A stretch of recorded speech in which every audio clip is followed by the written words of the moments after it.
கர்த்தருடைய நாமத்துக்கு மகிமையுண்டாவதாக. இன்றைக்குண்டான வேத வசனம் 1 தெசலோனிக்கேயர் 5:16. எப்பொழுதும் சந்தோஷமாக இருங்கள். விசுவாசிக்கிறவங்க ஆமேன்னு சொல்லுங்களேன். கர்த்தரிடத்துல எப்போதும் சந்தோஷமாக இருங்க. மனரம்யமாய் வாழ கற்றுக்கொள்ளுங்க. மனம் கலங்காதீங்க. கண்ணீரை எடுத்து போடுங்க.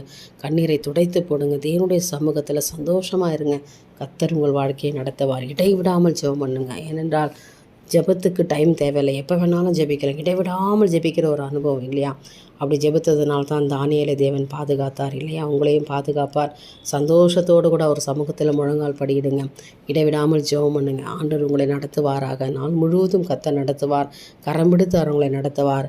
நிச்சயமாக ஒரு ஆசீர்வாதத்தை நீங்கள் பெற்றுக்கொள்ளுங்க. விசுவாசிங்க, ஆசீர்வாதத்தை பெற்றுக்கொள்ளுங்க. தொடர்ந்து தேவனுடைய கரம் உங்களோடு இருப்பதாக. என் தேவனுக்கே மகிமை உண்டாகட்டும். ஆமேன். அல்லேலூயா.